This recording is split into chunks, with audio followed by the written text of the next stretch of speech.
Hola, ¿Cómo estás, Divina? Buen día. Bienvenidos buen a día a todos todos. a este ciclo cultural, donde vamos a hablar de la arqueología del símbolo y ese enfoque desde las neurociencias. Vamos a estar con la licenciada Vivina Perla Salvetti, antropóloga de nuestra Universidad de Buenos Aires. Y te dejo para vos la sala. Los invito a si por favor se pueden mutear todos. Yo también me voy a mutear, así tenemos mejor imagen y mejor sonido. Bueno, buenos días. Es como siempre muy agradecida a la Cuarta Cátedra por esta oportunidad de poder compartir los avances de la antropología con los alumnos de medicina. Y vamos a hacer una pequeña aclaración desde la carátula. ¿Por qué nos referimos a una arqueología del símbolo? No solo porque vamos a referirnos a procesos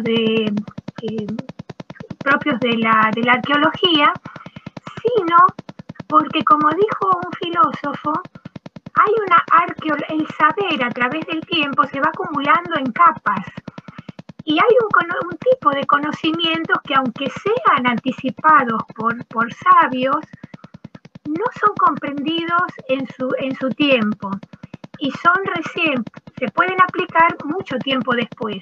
Vamos a ver acá cómo en este abordaje de lo que nos hace humanos, hubo muchos gigantes, como decía Newton, que anticiparon teorías que no fueron consideradas en su momento y que recién ahora, con los avances de las neurociencias, comienzan a ser pensables o comprendidas por la academia en general. Eso por la significación de la arqueología del símbolo. Pero después la filogenia y ontogenia atañen a términos usados en las ciencias de la evolución que remiten a la filogenia. Es un poco lo que muestra el esquema de la carátula, ¿no? A los árboles, como si fueran los árboles genealógicos de las especies, que normalmente se hacen desde el registro fósil, pero acá vamos a ver cómo los avances de las neurociencias permiten completar también árboles filogenéticos. Y la ontogenia atañe a los procesos particulares que permiten la emergencia de nuevas especies. Siguiente, por favor.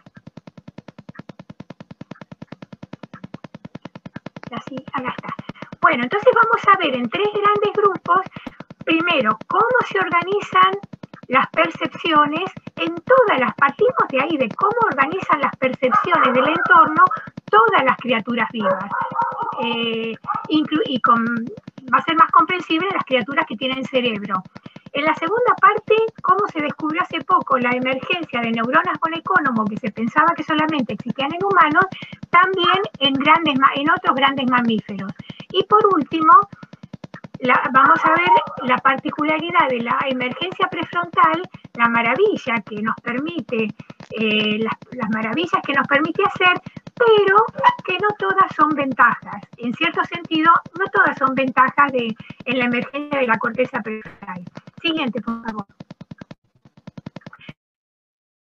Vamos a comenzar recordando uno de estos gigantes, fue el psicólogo experimental Kohler, quien estudió el comportamiento de los monos y propuso que los monos tienen comportamiento inteligente.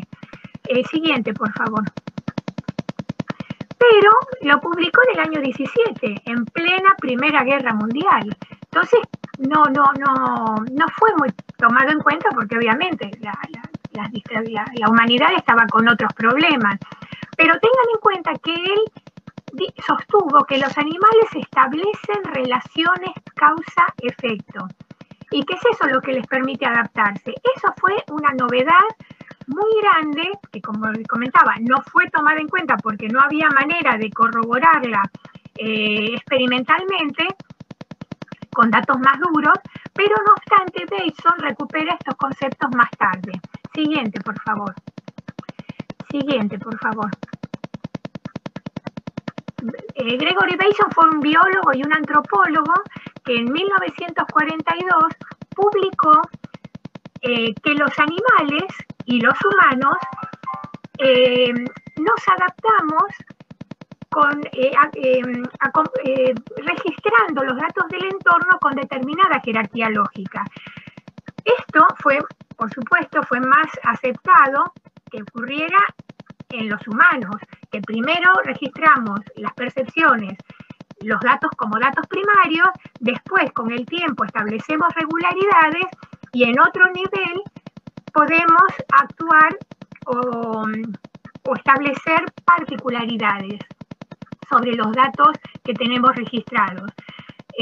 Bueno, la novedad es que Bateson también decía que los animales registran de manera similar los elementos. Siguiente. También lo que pasa es que esa, la de la jerarquía del 42, no fue muy publicitada. La que fue muy publicitada fue la del 54, cuando propuso una jerarquía de niveles de comunicación, que percibimos que tanto los animales como los humanos distinguimos entre distintos modos de comunicación, y acá fue cuando se lanzó la corporalidad, el lenguaje corporal y demás, ¿no? Que no solamente comprendemos el lenguaje verbal, sino el corporal y muchos otros. Siguiente, por favor. Entonces, lo que hicimos fue articular estas dos jerarquías siguiendo los principios de la teoría general de sistemas.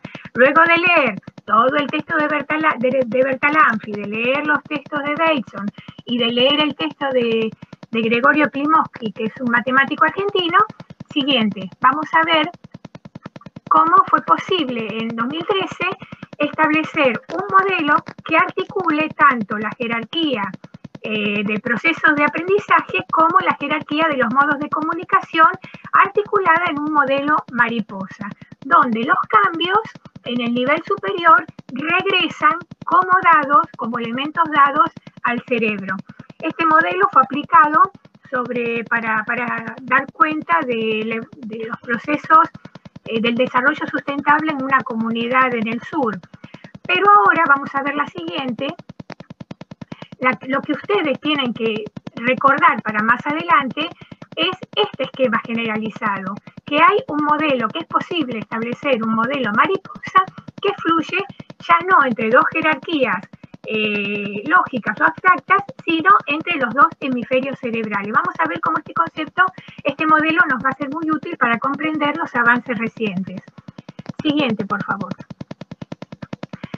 Ahora veremos cómo los hallazgos del siglo XXI, y sobre todo es muy notable porque son hallazgos de los últimos 5 años.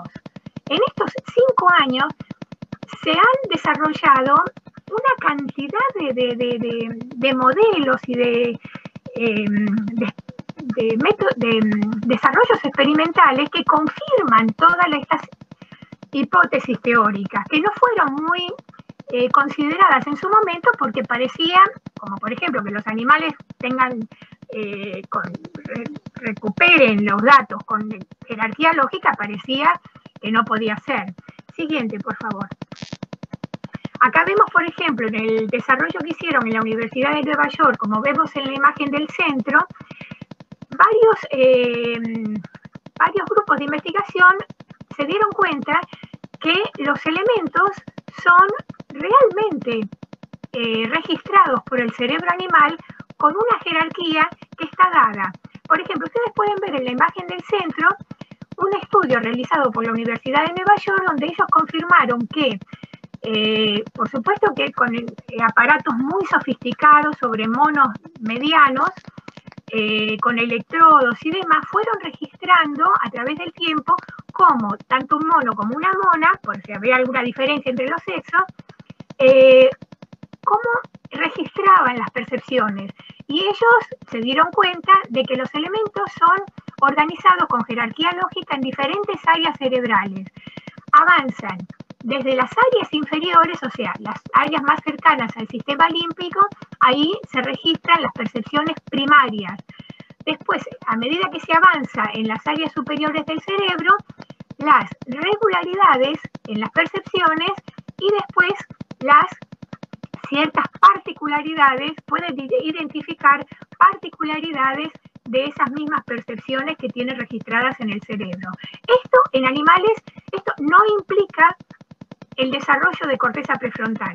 Esto es una organización jerárquica de las percepciones que está dada, y no solamente en los monos, que son los que genéticamente son más parecidos a nosotros, sino inclusive como se muestra en el ratón. En el ratón también encontraron que la organización, el modo en que están organizados topológica y anatómicamente los elementos facilita o puede obstruir el flujo neuronal. Miren qué notable, ¿no? Se confirma de esta manera lo que tanto Dyson como Kohler venían diciendo. La siguiente. Pero no es solo con respecto a la jerarquía lógica, que es algo que ya comienza a estar fuera de discusión, por lo menos en la biología, sino en el año 2019 el Instituto Max Planck, con elementos con microscopios muy sofisticados y reacciones químicas, pudieron atender al seguimiento en vivo. Ya no era captado por electrodos, como pasaba en como era lo más usual en los experimentos para estudiar el cerebro animal, sino acá se metieron dentro del cerebro del ratoncito para observar la organización en vivo, y pudieron reconocer que los elementos, es decir, se derribó el supuesto, que todo el mundo pensaba que era así, que los elementos se localizaban en un lugar del cerebro y se quedaban ahí. Acá observaron en vivo que los elementos se agrupan y reorganizan en vivo, se reorientan en base a similitudes y diferencias. Elementos que están en una red neuronal se transmiten automáticamente a otra en un proceso muy dinámico y muy sumamente neuroplástico. Y que esto lo demostró Max Planck con las percepciones sensoriales. Sin embargo, por otro lado, ya un grupo del MIT norteamericano, porque el Max Planck es alemán, un grupo del MIT había descubierto que las emociones en el cerebro del ratón también se agrupan y reubican anatómicamente según el tipo de experiencia agradable o desagradable. Qué notable, ¿no? Sin que el animalito haga nada, sin que medie la decisión del animal, la amígdala agrupa de un lado de la amígdala las emociones vinculadas, por ejemplo, para poner un caso, con la dopamina, y por otro lado, con la serotonina. Esto para poner un ejemplo, puede ser cualquier otro tipo de neurotransmisor, pero es como para que ustedes vean cómo reúne todas las experiencias donde el cuerpito del animal percibió o expresó esos neurotransmisores de acuerdo a una experiencia. Una experiencia mala nos genera neurotransmisores vinculados a una experiencia desagradable. Que eso queda registrado en el cerebro, en el cuerpo, y posteriormente es registrado en la amígdala. Una vez que está registrado en la amígdala, otro grupo de China demostró que es con posterioridad que esos elementos que están consolidados, no solo los típicamente perceptivos, sino las percepciones emocionales, son después integrados y consolidados durante el reposo por el hipocampo. ¿Se dan cuenta? O sea, se agrupan y reorganizan, perfecto. Se agrupan tanto en el cerebro como en la amígdala, pero después es consolidado durante el reposo. Todo esto se descubrió en los últimos años. Siguiente, por favor. Y es algo para tomar en cuenta para lo que vamos a ver después, ¿no? Para comprender bien el funcionamiento nuestro como humanos. También el MIT, otro grupo del MIT, concluyó, este es otro protocolo fantástico para seguir un impulso neuronal. Siguieron una dirección, pudieron seguir todo como sigue, y fíjense cómo en el cerebro del ratón se arma un modelo mariposa, como el que estuvimos viendo. Es decir, en el 2019 se confirmó el modelo mariposa, el modelo de atractor dado que fluye en el cerebro animal. Lamentablemente, como vamos a ver, en el caso humano este proceso suele estar obstruido. Pero lo saludable es conocer lo que pasa con los animales, que permite su adaptación sin fisuras y sólida del entorno, y para poder también recuperar ese flujo, para nosotros también poder recuperar la seguridad con el entorno. La siguiente, por favor. Bueno, ya que terminamos con esta etapa y vamos a ver a la siguiente parte del hallazgo. También, hasta el año 2005, se pensaba que las neuronas von Economo solamente se desarrollaban en los humanos. A partir del 2015 se comenzó a estudiar que el mismo sistema de neuronas von Economo se emergió por evolución convergente en otros mamíferos grandes. Siguiente, por favor. ¿Qué significa evolución convergente? Evolución convergente no quiere decir al mismo tiempo, sino el desarrollo de la misma estructura en distintas especies, que puede darse en distintas etapas en el tiempo. Por ejemplo, lo que hicieron, y esto ya fue un desarrollo de biología molecular, que rastrearon los marcadores en distintas especies para armar un árbol filogenético, no en base al registro fósil como se viene haciendo desde el siglo XVIII, desde el siglo XIX, o hasta el XVIII, porque los naturalistas establecían continuidades y diferencias entre especies por el registro óseo, ¿no? Así que como venían haciendo los naturalistas, esto es otro método de aplicar la biología molecular para establecer los árboles filogenéticos. ¿Por qué no se descubrieron? Y bueno, este proceso de biología molecular concluyó que las neuronas von Economo evolucionaron de modo convergente en distintas especies de mamíferos grandes, como ballenas, elefantes, gorilas, delfines y otros más, y los primates. Y focaliza que evolucionó en los primates a partir de los homínidos, con el primer Homo ergaster en África. Lo notable es porque ya se venían haciendo estudios de la inteligencia de estos animales, pero no se podía encontrar algún factor común que pudiera identificar algún elemento que pudiera dar cuenta de por qué estos animales presentaban esta gran inteligencia con relación a los otros. Y se encontró que el denominador común era el sistema de neuronas von Economo. Todos estos animales son sumamente inteligentes, usan herramientas, tienen reconocimiento en el espejo y no presentan emergencia de corteza prefrontal.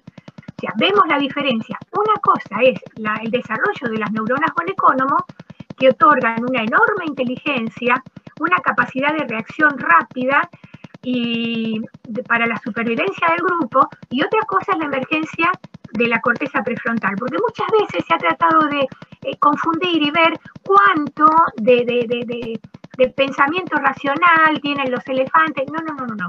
Son dos cosas absolutamente diferentes.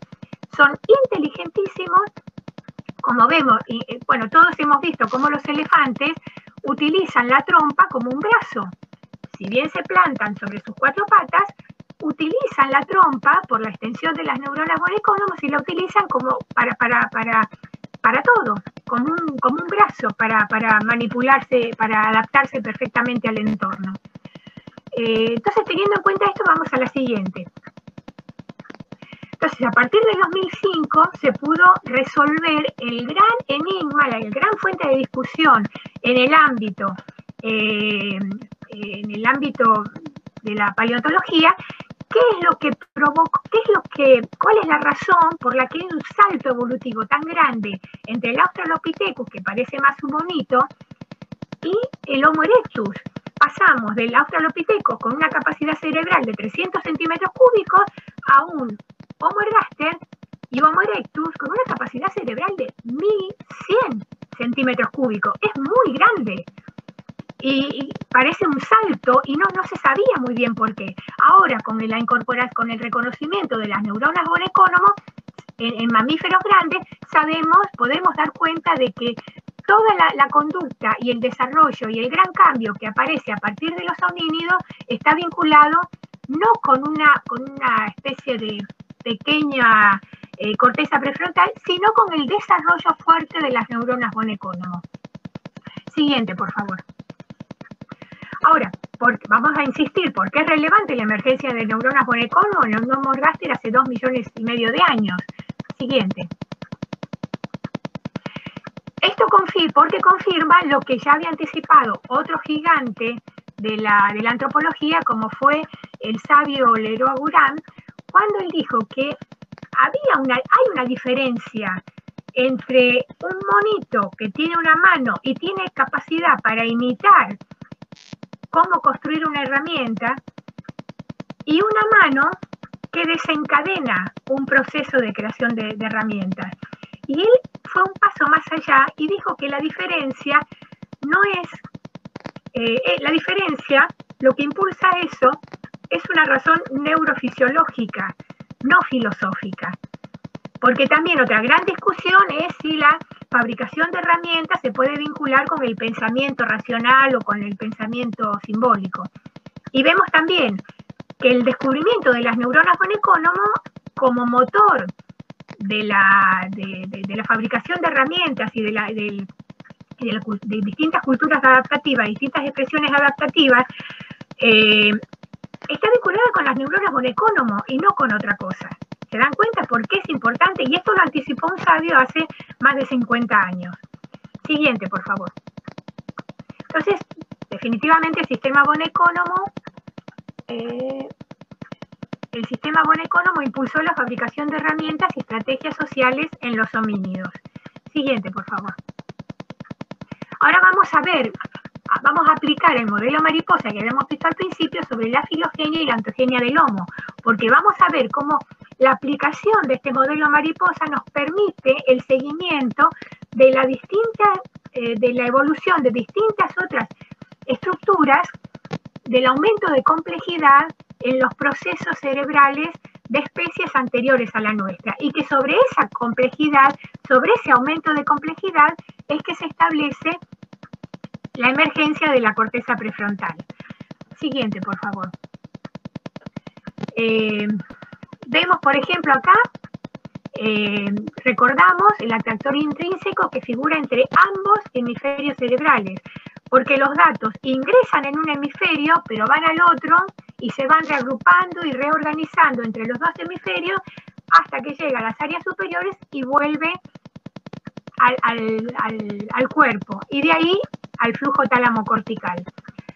Este proceso se produce en todos los organismos con cerebro, incluso en el nuestro. Siguiente, por favor. Entonces vamos a ver cómo en el Australopithecus hay un flujo básico entre ambos hemisferios, entre las redes principales vinculadas con la comunicación y las redes principales vinculadas con las redes de adaptación al medio. Siguiente, por favor.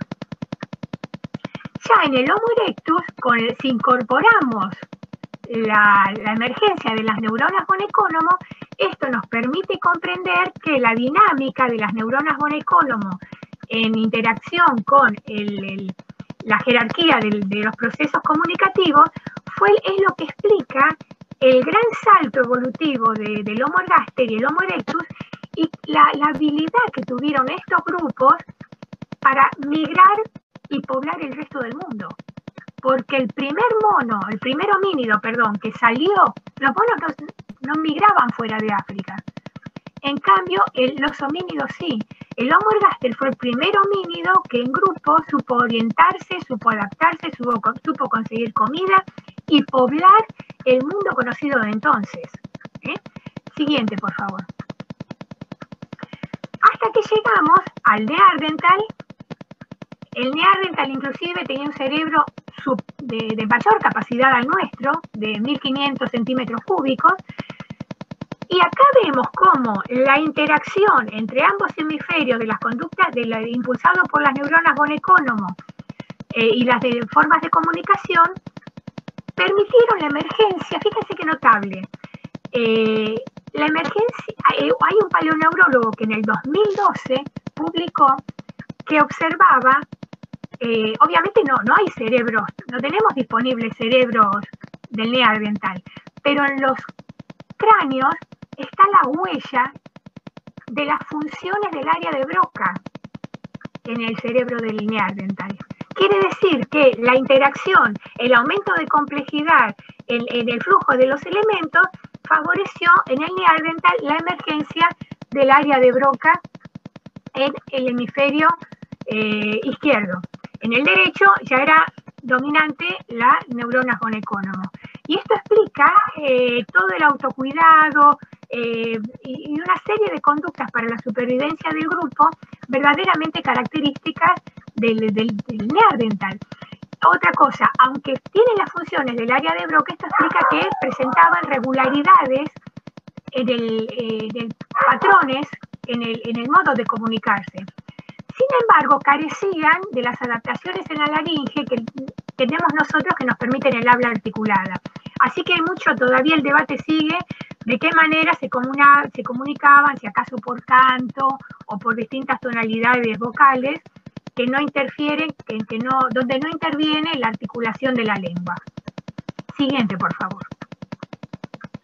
Y acá llegamos, bueno, a la cumbre de la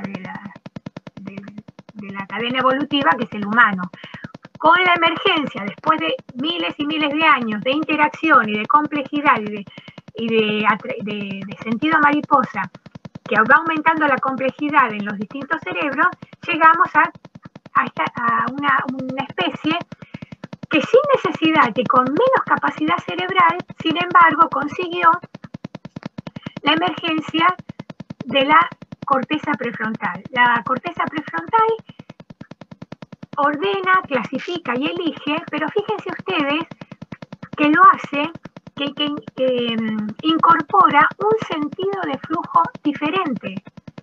Un diferente sentido de flujo. Ya no es un flujo tálamo-cortical, sino que es un proceso. El flujo tálamo-cortical es primario, incorpora un flujo de carácter secundario, que es la causa de muchos de nuestros problemas. Es decir, el flujo secundario, cuando es aplicado sobre los elementos consolidados, es lo que permite la creatividad. Pero vamos a ver más adelante a qué nos referimos. Siguiente, por favor. Acá vemos, avísame, Mavi, cuántos minutos cuánto falta para que se corte. Vemos que ahora... No te preocupes, Vivina, si se corta, bueno, seguimos en la siguiente. Ya todos sabemos que si se corta volvemos a entrar. Perfecto, muchas gracias. Bueno, acá vemos cómo también hace poco, en dos grupos de investigación, uno en Israel y otro en Estados Unidos, llegaron a la conclusión de que la corteza prefrontal no nos otorga grandes ventajas, pero también muchos problemas. Inclusive establecen una dualidad de que a mayor eficiencia de la corteza prefrontal, el cerebro pierde robustez. Y pierde robustez porque las respuestas racionales al trauma, que todas las criaturas de la naturaleza sufren, sin embargo, en el ser humano con corteza prefrontal, la racionalidad impide la consolidación de las emociones en la amígdala. ¿Se acuerdan lo que habíamos visto antes sobre la dinámica? Reconocer, diferenciar, agrupar y consolidar. Bueno, el proceso racional interfiere con todo eso. Y como comenta el grupo norteamericano, las perturbaciones del procesamiento emocional en la amígdala se encuentran en el núcleo de muchos trastornos de la salud mental y genera incertidumbre, que es, bueno, sobre todo en situaciones de incertidumbre como la que estamos viviendo como la pandemia actual, ¿no? Siguiente, por favor. Siguiente. ¿Se tildó?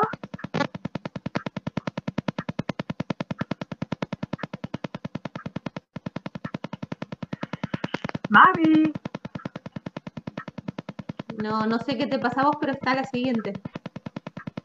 Ay, acá no la veo. ¿Tocaste algo?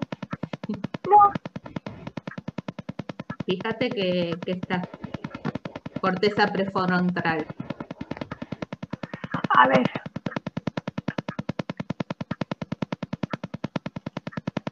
A ver, opciones. Qué bacana. A ver.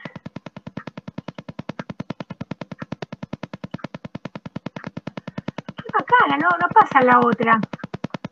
Uy. Fíjate, a ver. Acá está, ahora pasó.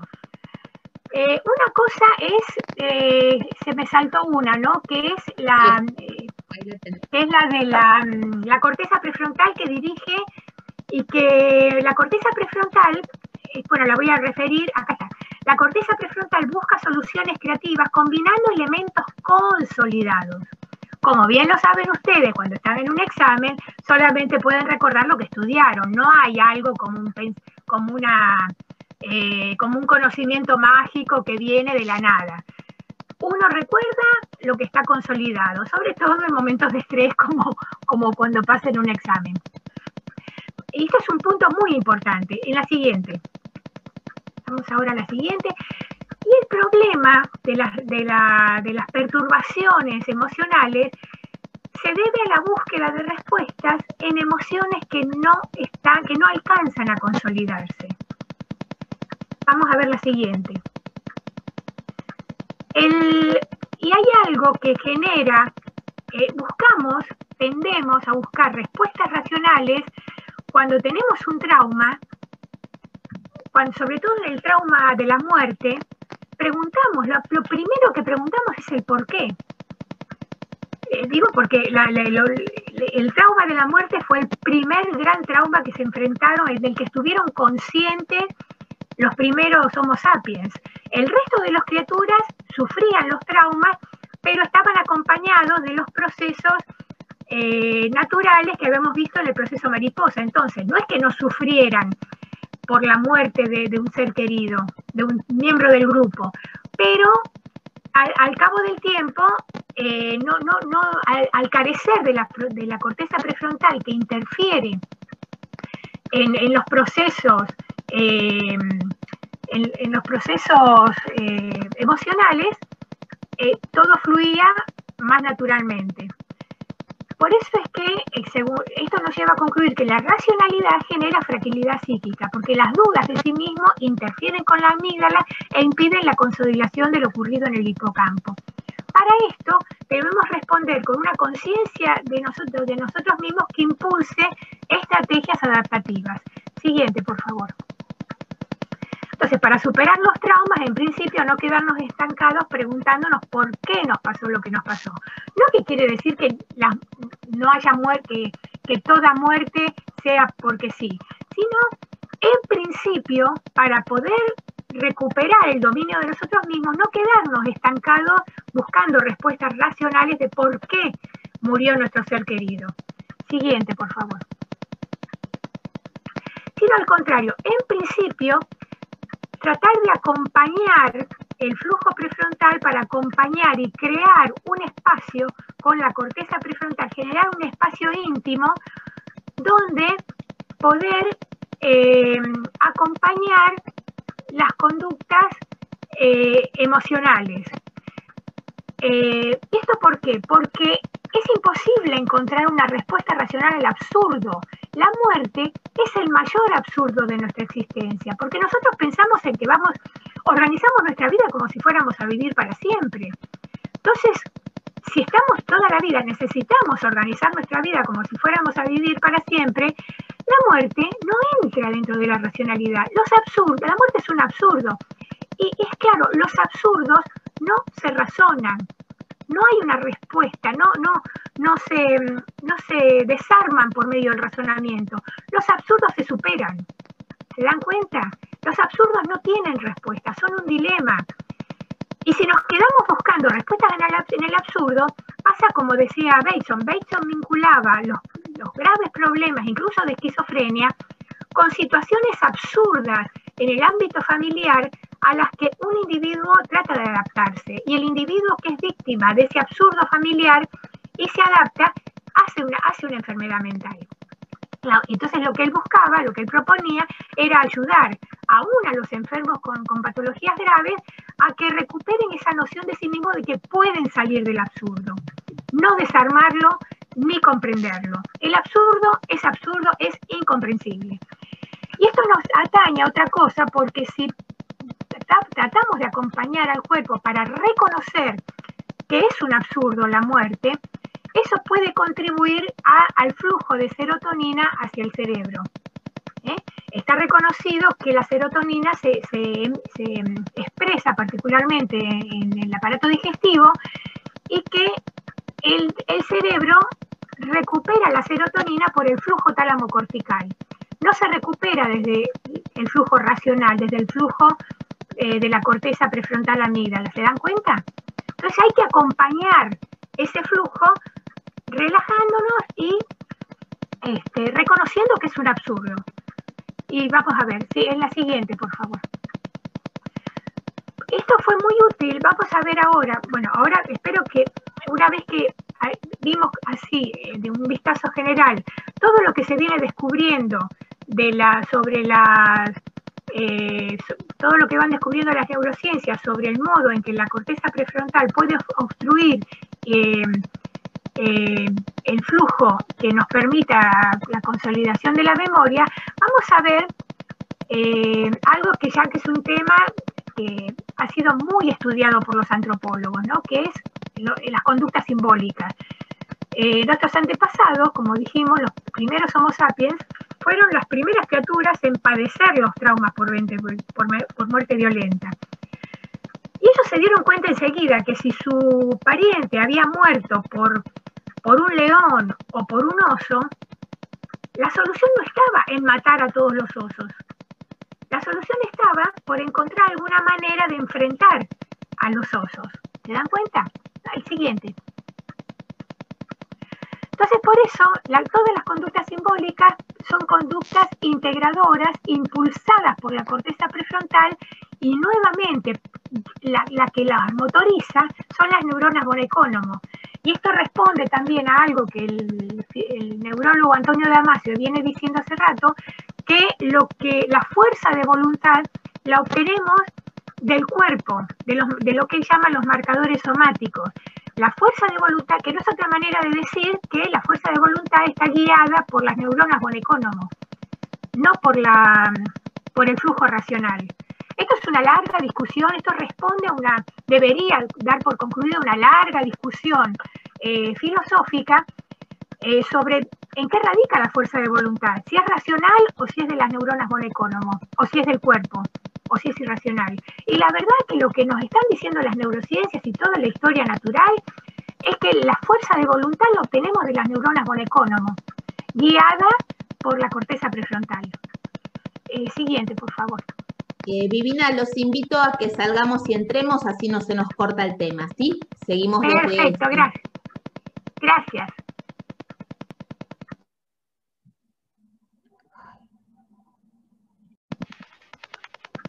Muy bien.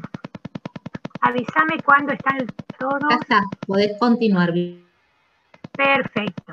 Entonces, esta dinámica de corteza prefrontal con neuronas von Economo nos ofrece una respuesta para el porqué de la creación de símbolos y el cómo, ¿no? De la creación de símbolos para obtener adaptación al medio. Siguiente, por favor. Entonces, fíjense ustedes, ¿no? El término símbolo viene del griego lanzar juntos. No es dos partes que complementarias se lanzan juntas para validar un contrato. Y acá nos viene, ¿recuerdan lo que habíamos visto en el proceso de lo que se descubrió sobre del modo en que se agrupan y reorientan los elementos? Bueno, algo de esa idea está en el símbolo. Antes de descubrir esto que habían demostrado las neurociencias, muchos estudiosos habían comentado, por ejemplo, el historiador Eliade comentaba que los símbolos son una creación de la psiquis. El antropólogo Turner, por ejemplo, también había comentado que los símbolos no se razonan, los símbolos son elementos que requieren identificación inmediata e intuitiva para que sean eficaces. Y acá incorporamos algo más, que son que los símbolos están vinculados o requieren de procesos de identidad y diferencia con un otro individual o grupal, y acá me faltó añadir, con todo aquel, también procesos de identidad y diferencia, con todo lo que nos causa fascinación y al mismo tiempo terror. Ese nudo de lo que nos causa fascinación y terror, que nos puede dejar congelados, paralizados, sin saber cómo actuar, requieren de la incorporación de símbolos para poder tomar, que el individuo adquiera conciencia de sí mismo. ¿Se dan cuenta? Por lo menos esto es una propuesta desde la antropología, esto es teórico, pero vamos a ver cómo aplicar esta mirada al registro disponible de elementos construidos por los primeros humanos. Siguiente, por favor. Por ejemplo, vamos a ver cómo esta mirada de identificación y diferencia con un otro fallecido es lo que permite entender el por qué el Homo sapiens es la primera criatura que hace rituales funerarios. Los rituales funerarios se han descubierto, los más antiguos, no solo en África, sino en Medio Oriente, con 100.000 años atrás. Mire usted qué tradición antigua. Cómo son los que se han descubierto hasta ahora, no sabemos si se hacían antes también, porque lo que pasa es que no se han descubierto. Lo que se han descubierto son enterratorios donde hay el uso del ocre rojo. El ocre rojo es usado hasta la actualidad por las tribus africanas, representa la sangre. Entonces miren ustedes qué interesante. El individuo encontró que aliviaba su angustia si se pintaba el cuerpo con ocre rojo, identificándose con la sangre derramada del ser querido, y en ese acto de identificarse y después teñir con ocre rojo los restos del fallecido, ahí se despegaba, ahí se diferenciaba, y ahí permitía los procesos de consolidación de la memoria, y ahí iniciaban los procesos saludables de duelo, del duelo que sana. Es decir, tienen que estar los dos procesos juntos. La identificación, quedarse clavado con la identificación es patológico. Quedarse clavado con la diferencia con el otro, con el entorno, también es patológico. El juego saludable es poder conseguir la identificación y la diferencia en un solo acto. Y el uso del otro, acá lo que proponemos, por supuesto, es una postura para discutir, pero es una propuesta que el uso del ocre rojo permitía identificarse con el fallecido al tiempo que despedirse en un solo acto. Siguiente, por favor. También el uso del símbolo, acá la expresión gráfica es un invento maravilloso del ser humano. No está vinculado con la mente infantil, porque Leroy Buran comentaba que las primeras expresiones gráficas, los primeros trazos, fueron abstractos, no fueron naturalistas, no copiaban la naturaleza. Los primeros trazos eran abstractos porque eran hechos por gente con una mente adulta, con una mente madura, no era una mente infantil. Era una mente, lo que estaban abriéndose camino para buscar maneras eficaces de adaptarse al entorno, para expresar los ritmos propios, para expresar algo que sentían. Y después, a medida que fue avanzando la expresión rupestre, encontramos, como en las cuevas de Chauvet, que son las pinturas rupestres más antiguas encontradas hasta ahora en Europa, que son estos caballos que vemos acá, es maravilloso porque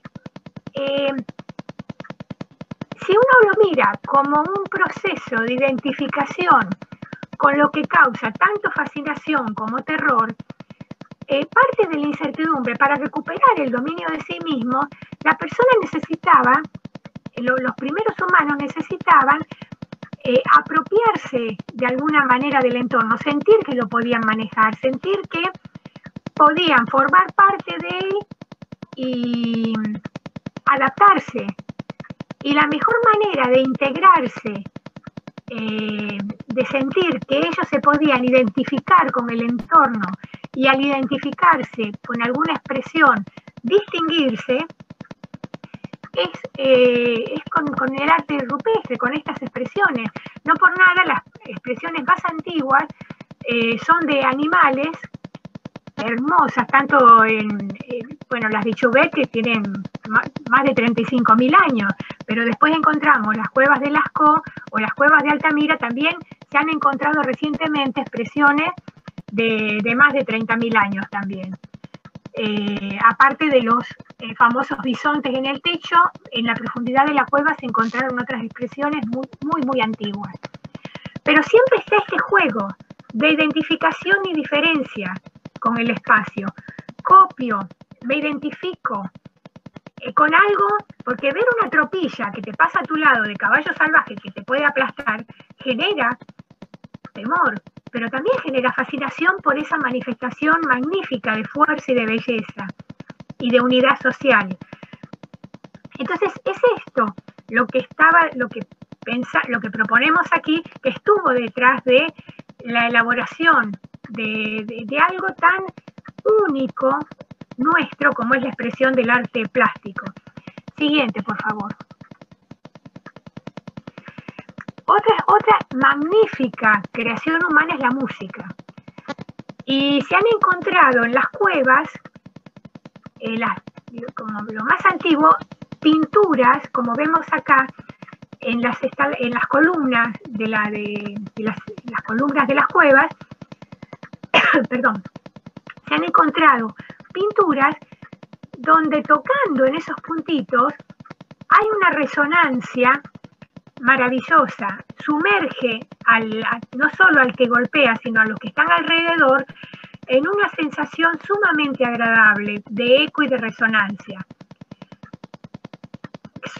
Lo que han encontrado, hay arqueomúsicos que son los que utilizan y estudian el por qué se marcaron algunos sitios sí y otros no en las cuevas. No eran tontos los que lo hicieron. Eso marcaron luego de fruto de una larga observación en cuáles eran los sitios donde obtenían mayor resonancia y bienestar.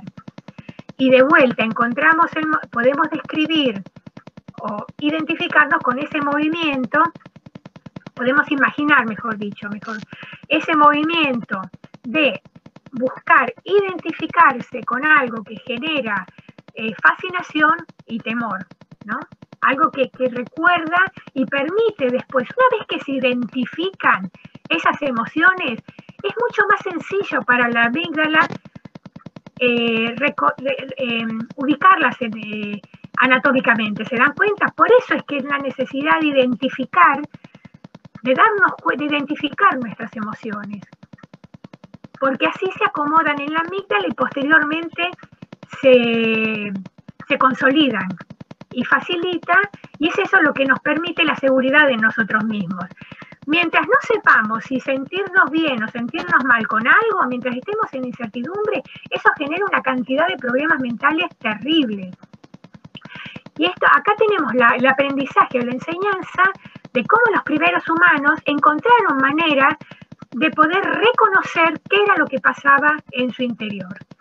Con estos hallazgos maravillosos, que con sofisticadas herramientas, aparatos de acústica, los arqueomúsicos revelan que los puntos señalados en las cuevas tienen una resonancia fabulosa y promueven unas sensaciones que no se producen golpeando en otros lugares de la cueva y en otras estalactitas.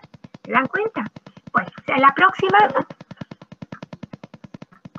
Bueno, acá vamos a también otra maravilla, que es la creación de flautas. Podemos ver cómo las flautas más antiguas que se encontraron hasta ahora están datadas de 43.000 años atrás. Que eso no quiere decir que sea la primera flauta inventada, es la última que se descubrió y la más antigua. Pero uno puede presumir que la flauta fue un invento muchísimo anterior, porque como muestran los mismos arqueólogos, revelan en el informe, lo que captaron ellos, que la factura revela una tradición consolidada. Ellos sabían muy bien cómo generar una flauta y cómo usarla. Y acá también proponemos que el uso de la creación, el invento de una flauta para generar música que imita el canto de los pájaros, también es una manera maravillosa de identificarse con el entorno y al mismo tiempo diferenciarse con una creación particular. Me identifico y me diferencio creando algo mío. Y así, de esta manera, tengo dominio de mí mismo, ¿no?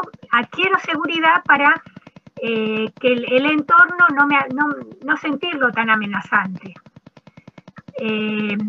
Estos son distintas manifestaciones porque tanto el arte visual como la música fueron inventados. Es una maravilla, porque es un invento y eso es fabuloso, eso revela una cabeza muy avanzada. La siguiente, por favor. Y estos mismos procesos de identidad y diferencia también los podemos aplicar al descubrimiento de adornos personales.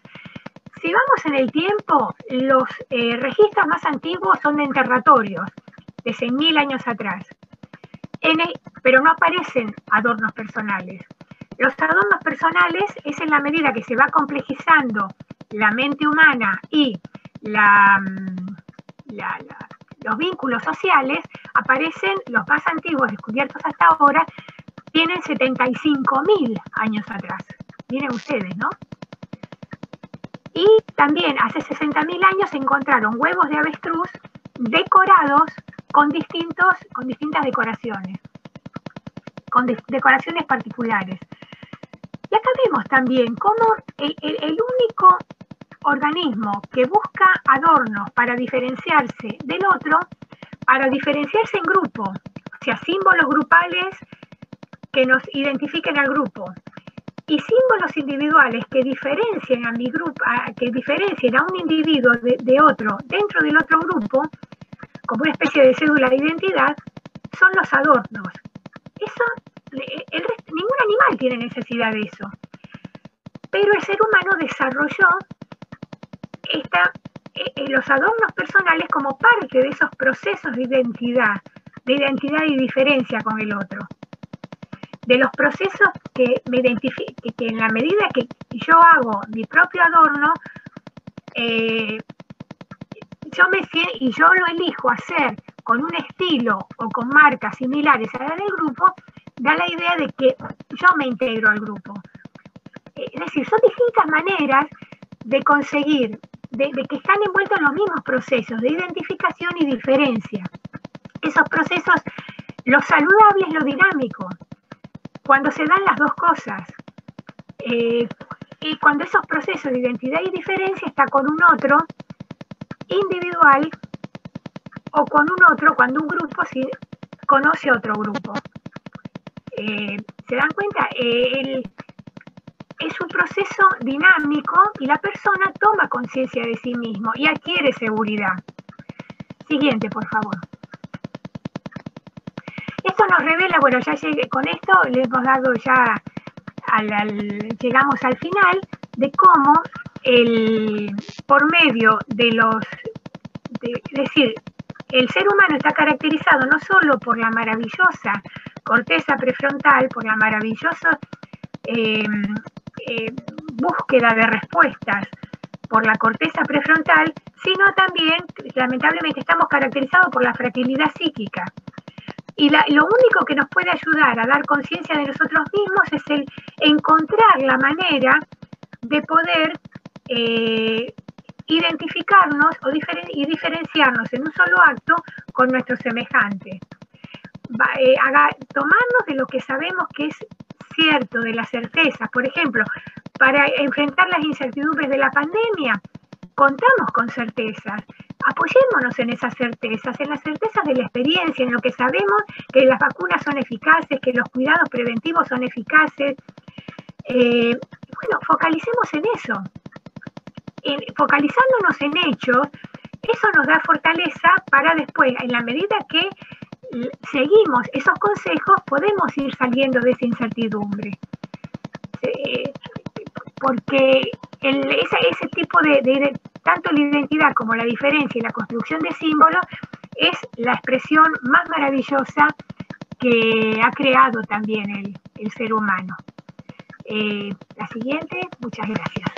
Ya pasamos a la última, donde me gustó esta imagen de el chamán contando historias al entorno. Gracias, Vivina, por la conferencia. Profesor, ¿está por ahí? Sí, acá estoy. ¿Por qué no sacas y ponemos toda la pantalla para dejar de compartir? Estoy haciendo eso. Claro. Parece lo mejor. Bueno, Vivina, obviamente yo le agradezco muchísimo y valoro enormemente el enorme trabajo para tratar de sintetizar, por un lado, el aporte del circuito fonónomo y por otro lado, culminar con la expresión de la síntesis del símbolo, del puntar y del desprezar. Para aquellos que nos están viendo, no solamente los alumnos de medicina, sino también los médicos, Vivina ha tocado en profundidad todo lo que podemos hoy día, para entender un poco, o deberíamos recurrir para entender un poco, entre otras cosas, no solamente muchas de las patologías psiquiátricas, sino también un apéndice de estas patologías que son todo lo que son los síndromes funcionales, ¿no? Es decir, desde la fibromialgia, el síndrome intestinal, la cistitis, las contracturas, etc., ¿no? Y si bien en la evolución aparece la corteza prefrontal, que es la que ordena, la que es creativa y la que ejecuta, también hay una influencia marcada en nuestras vidas de nada menos ni nada más que algo más inferior, que es el sistema límbico, ¿no?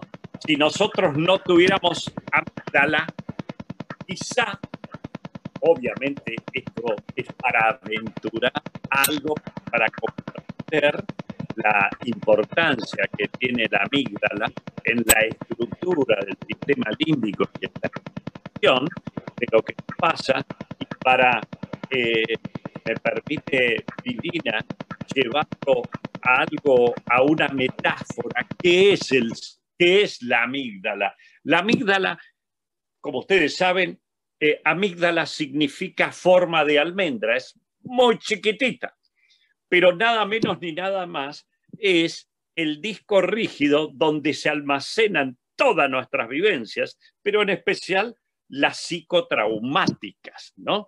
Lo ha expresado magnífico, pero fíjense que allí están almacenadas desde los 2 años prácticamente hasta nuestros días todas estas experiencias que, entrecomillado, han sido negativas. La muerte de un familiar, por ejemplo, a edad temprana de un amiguito, de una amiguita, y ni que hablar aquellos que han sufrido un abuso, y sobre todo, estoy hablando de abusos sexuales, sobre todo en la niñez y en el entorno familiar, que eso queda casi como una marca indeleble. Y cuando uno hoy día trata a estos pacientes, estoy hablando patologías funcionales, estoy hablando de la cefalea tensional, lo que les decía recién, el síndrome de intestino irritable, todo. Es fundamental llegar hasta poder desentrañar eso que está colocado allí y casi adherido, y perdón la expresión, con la gotita en la amígdala, ¿no? Así que obviamente que esto tiene que ver también con el dolor crónico, con los síndromes de hipersensibilidad central, etc. Es por ello que, Vivina, yo le agradezco mucho, porque es un paso más para poder comprender lo que más vemos en los consultorios desde ya, que son estas patologías funcionales. Y como usted muy bien expresó, ese flujo de serotonina, y para todos los que nos están escuchando, recordemos que a esto se le añade en la complejidad la interacción cerebro-intestino, Vivina lo dijo, la serotonina desde el intestino. Sí, recuerden, el 85% de la serotonina se forma en el intestino por acción de la microbiota con las células enterocromafines. Así que fíjense cómo se va desentrañando, gracias a las neurociencias, gracias a la biología molecular y celular, como yo les decía esta mañana a los alumnos en la clase de insuficiencia cardíaca, podemos empezar a comprender un poco más. Así que desde ya, Vivina, muchísimas gracias por el esfuerzo, por la impecable presentación, así que de más agradecido. Mavi, desde ya, ahí alguien estaba poniendo, sí, Mavi, el chat. Decía, esa serotonina producida en el intestino puede atravesar la VHE. Sí, sí, de hecho, de ahí el nexo cerebro-intestino, que es tan importante. Esto es fundamental, comprender. Fundamental. Es más, de acuerdo a la microbiota, uno puede hablar de resiliencia o no resiliencia. Lo vamos a ver, porque debe ser una alumna, porque ha puesto la barrera hematoencefálica, con muchísimo gusto lo vamos a ver cuando hablemos de síndromes funcionales, fibromialgia, etc. Bien, Mavi, no sé si tenés alguna otra, alguien en el chat. Hay muchas gracias para Vivina, como siempre un gusto. No, muchas gracias a... Recuerden que después se edita la conferencia y se va a transmitir por el canal YouTube, como siempre, por el Instagram, por el Facebook, para que la vean y disfruten nuevamente. El próximo ciclo cultural vamos a tener a la licenciada Del Valle, que siempre nos habla de la narrativa con el paciente, la relación médico-paciente. Así que los espero en la misma sala el próximo jueves a las 11 de la mañana.